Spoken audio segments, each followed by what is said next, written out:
We are here in the ancient city of Kybara, in the region of modern-day Turkey that was known as Anatolia. This was a capital city of the Lydian kingdom. But who were the Lydians? Where did they come from? How did they get their wealth to build something as massive as this? Well, if you've ever heard of King Midas, he is the forefather of the Lydian kingdom. Midas was a Phrygian king in this area who was very desirous of wealth. One day, the Greek god Dionysus was out wandering around looking for his mentor, his tutor, Silenus. Now, Silenus was a satyr and was prone to going on drunken binges, so probably he was just sleeping it off somewhere. But Dionysus could not find him and was very worried. However, King Midas did find him in his garden, and he took care of him and gave him hospitality and feasted him. And eventually he brought him back to Dionysus, who was very grateful. Dionysus said, "Midas, for this gift, I want to gift you back. What would you like? Anything in the world is yours." Midas, being a little greedy, said, "I want everything I touch to turn to gold." Dionysus said, "Poof, there you go." Immediately, Midas went out into his garden, began touching roses and trees and grass, turning everything to gold, and he was simply delighted.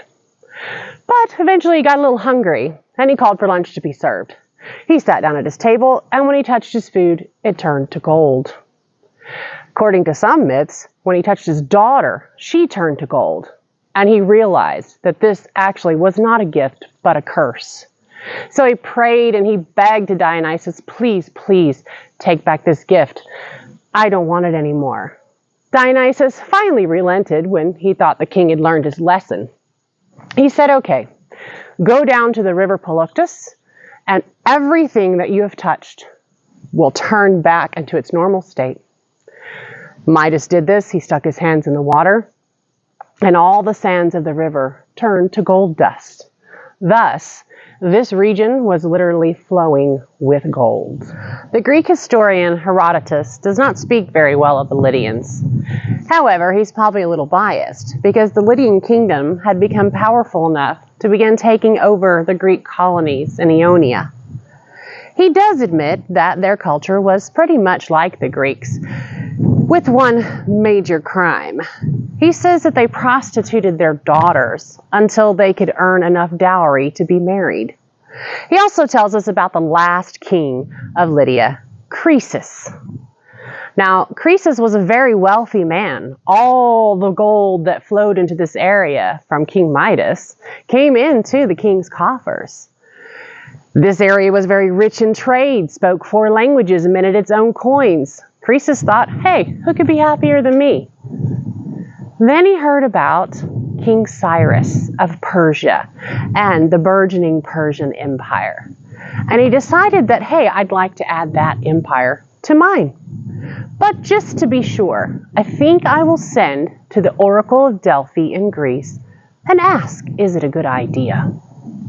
Now, when Croesus sent to the Oracle Delphi, he wanted to make sure that he got a favorable answer. So he sent a lot of gold. Aristotle later tells us that this gold was actually preserved at Delphi for a long, long time. But as much gold as he sent, it still really didn't help with the answer the oracle gave him. The oracle was famous for enigmatic answers. He asked, "Should I invade Persia?" The oracle said, "If you battle Cyrus of Persia, a great empire will fall." Well, Croesus was just sure that this meant go ahead and go for it. So he attacked Cyrus and his armies. It was a very short-lived war, and Croesus was captured, and he was actually set up to be executed. But he whined and moaned and groaned so much that Cyrus gave in and allowed him to send back to the oracle and ask, "Why? Why didn't your answer work?" The oracle came back and said, "You should have asked which empire would fall." Hi, I'm Michelle and this is Brian, and we hope you've enjoyed watching History on Site. A few years ago, we sold everything and took off to travel. We enjoy finding stories, myths, and legends about the historical sites that we visit. So if you enjoyed this video, please let us know by hitting that like button. And we would appreciate any comments or suggestions that you have. If you'd like to see more History on Site, hit the subscribe button and don't miss our upcoming videos. Thank you.